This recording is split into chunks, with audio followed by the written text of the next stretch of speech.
What are the things that you fear that's been keeping you from living your dream?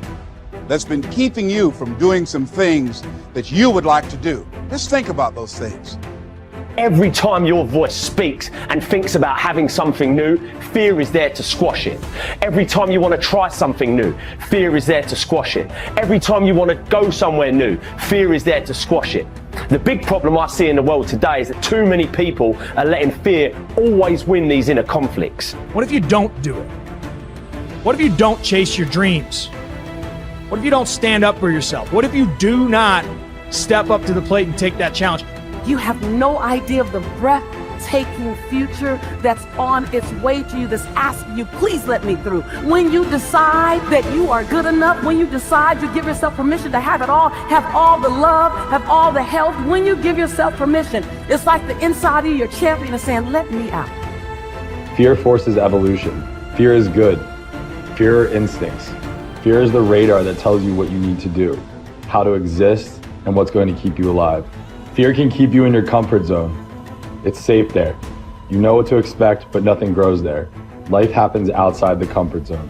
So let's look at how we can begin to take some steps to restructure that fear, to begin to expand our visions of ourselves, to begin to increase our self-esteem. Webster said that self-esteem means confidence and satisfaction in oneself. Look at your life right now. Whatever you've done up to this point in time, your life is working.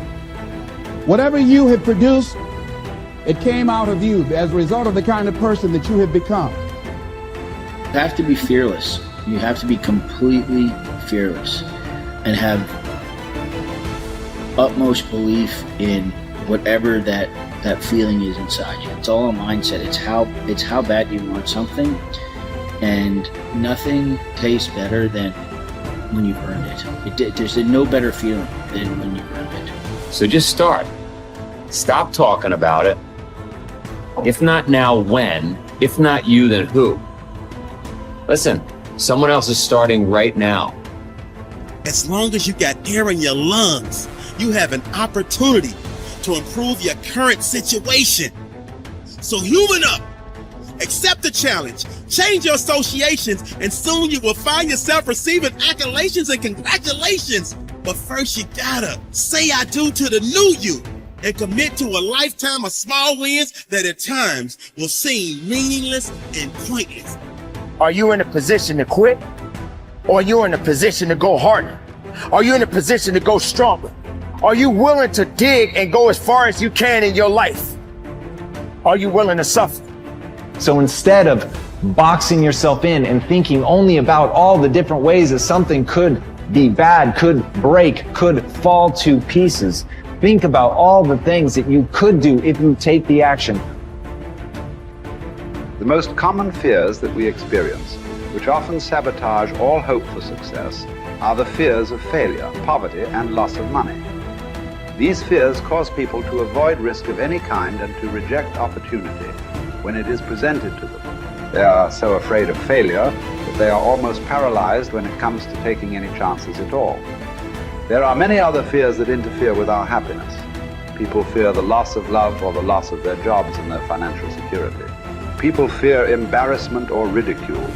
People fear rejection and criticism of any kind.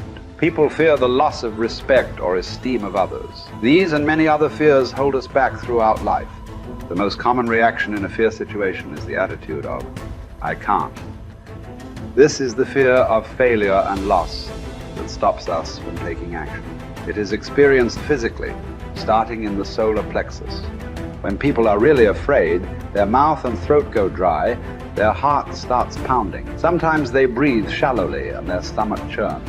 Often they feel like getting up and running to the bathroom. These are all physical manifestations of the inhibitive negative habit pattern, which we all experience from time to time. Whenever a person is in the grip of fear, he feels like a deer caught in the headlights of a car. This fear paralyzes action. It often shuts down the brain and causes the individual to revert to the fight or flight reaction. Fear is a terrible emotion that undermines our happiness and can hold us back throughout our lives. Fear makes come true that which one is afraid of. Now, even if it only comes true in the imagination, we must experience the tortures of that which we fear. Tortures often as not worse than those if what we feared actually came to pass physically in our lives. It's why the old line, "A coward dies 1,000 deaths. A brave man dies but once," is really true. Fear makes come true that which one is afraid of. If fear of something is held long enough, it may well bring on that which we fear, but it really doesn't make much difference because experiencing the fear is the same thing. That is, as far as our mind and body are concerned, it's actually happening over and over again, doing its inevitable damage to our physical bodies. Ralph Waldo Emerson said that fear is ignorance. Whenever we're afraid of something, I don't mean the perfectly natural, normal fears that work to keep us alive, but the gnawing, unreasoning, illogical, and neurotic fear of something. It's only because we don't know the real truth about it. If we did, the fear would vanish. That would include a neurotic fear of death, the fear that we are not liked or loved, and so forth. I think the thing to remember here is that when we fear something, it takes its toll on our mind and body just as if that which we fear had in fact come to pass. And we can bring to pass that which we fear. If you want to change attitudes, start with a change in behavior. In other words, begin to act the part as well as you can of the person you would rather be, the person you most want to become. Gradually, the old fearful person will fade away. Dr. Frankl learned that by controlling his attitude, the concentration camp fell away. His mind was free to roam where he wanted it to roam, think about what he wanted it to think about. It was as free as the birds, freer really, for it could fly to the ends of the earth, to the ends of imagination in an instant.